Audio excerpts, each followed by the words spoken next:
Hi guys and welcome back to another episode of my horror stories। आज भी मैं आपके पास एक सच्ची कहानी लेकर आई हूँ, तो वीडियो को एंड तक ज़रूर देखिएगा। ये स्टोरी मुझे किसी एनोनिमस मेंबर ने सेंड की है और ये कहते हैं कि मेरी एज 23 है और लाइफ मेरी काफ़ी ज़्यादा अच्छी गुजर रही थी, लेकिन अचानक से ही मेरी तबीयत खराब रहना शुरू हो गई। मेरे ऊपर ब्लड के ड्रॉप्स गिरना शुरू हो गए और बात सिर्फ यहाँ तक ही नहीं रही बल्कि मेरे कपड़ों में होल्स भी होना शुरू हो गए।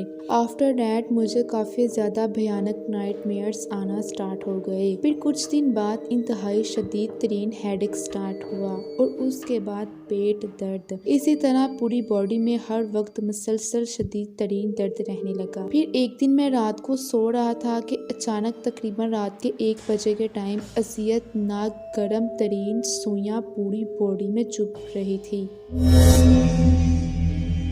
जैसे कोई जानबूझकर मेरी बॉडी में नीडल्स मीन के सुइयां चबो रहा था। मेरा वेट काफ़ी ज़्यादा कम हो चुका था। नींद में सेक्सुअल अटैक होते हैं और मैं ड्यूरिंग सेक्सुअल अटैक्स में पैरालाइज हो जाता हूँ, हिल ही नहीं सकता। शदीद तरीन तकलीफ में हूँ 4 साल से। बहुत आमिलों के पास गया, बहुत ज़्यादा रूहानी इलाज करवाया, लेकिन जो मेरा इलाज करता वो खुद शदीद तरीन बीमार हो जाता। आई डोंट नो वाई ये मेरे साथ क्यों हो रहा है। मैं काफ़ी ज़्यादा पीरों वगैरह के पास भी गया, लेकिन कोई फ़ायदा नहीं हुआ। अब 1 साल से खुद वजीफ़ा अस्कार सूरा बकरा नमाज कर रहा हूँ, लेकिन तकलीफ़ बढ़ती ही जा रही है। मुझे शदीद जादू जिन्नात का प्रॉब्लम है 3 साल से। अब तकरीबन मुझे 3 साल हो चुके हैं, जिसमें अजियतनाक सुइयां लग लग कर बुरा हाल हो गया है। न सर की दर्द जाती है और ना ही पेट की।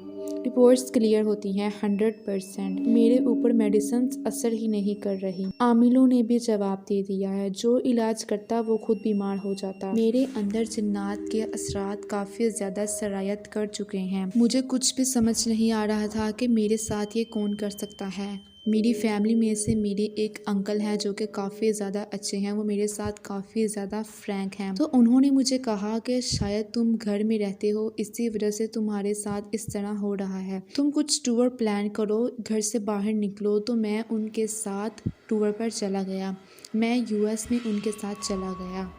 तकरीबन 1 महीने का टूर था मेरा। उन्होंने मुझसे कहा कि अगर तुम बाहर के वेदर पर ज़्यादा तवज्जो दोगे तो तुम्हारी तबीयत में काफ़ी ज़्यादा सुधार आ सकता है। तो हमने किसी जगह पर विजिट करने का प्लान बनाया। मैं और मेरे अंकल गाड़ी में जा रहे थे। रास्ते में काफ़ी ज़्यादा रात हो चुकी थी, तो हमने सोचा कि इस होटल में स्टे कर लेते हैं। यहाँ पर 2 दिन स्टे करते हैं, उसके बाद हम अगला सफ़र अपना शुरू करेंगे। तो जिस होटल में हम ठहरे वहाँ पर काफ़ी ज़्यादा रूम्स थे, तो हमें रूम नंबर 902 मिला।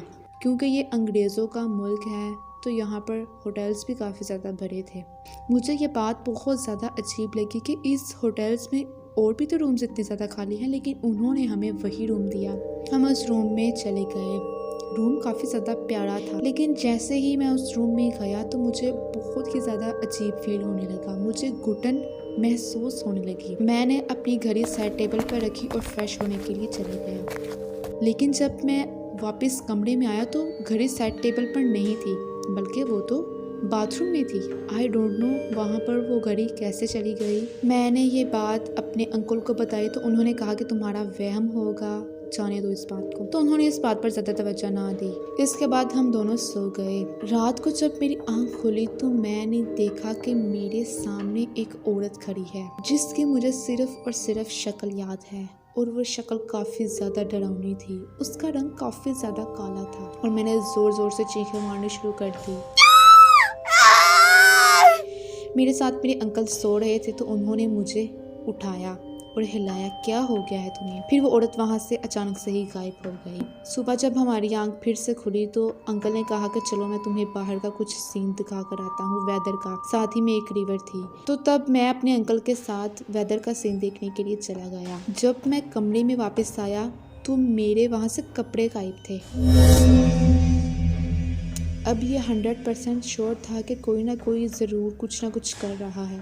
मैंने ये बात मेरे अंकल को बताई तो अंकल ने इस बात को जाने दिया और कहा कि तुम्हारा वहम होगा, क्योंकि वो मुझे डीमोटिवेट नहीं करना चाहते थे कि ये बताकर कि हाँ तुम्हारे साथ सच में कुछ हो रहा है। ये बात मुझे अंकल ने तकरीबन 5 साल बाद बताई। तो खैर हम वहाँ से जो हैं वो आ गए। टूर वगैरह करने के बाद हम घर वापस आ गए। मतलब जहाँ पर मैं उस कमरे में था तो मुझे ऐसा फील हो रहा था जैसे मैं खुद को मार दूँ, खुद को ख़त्म कर दूँ।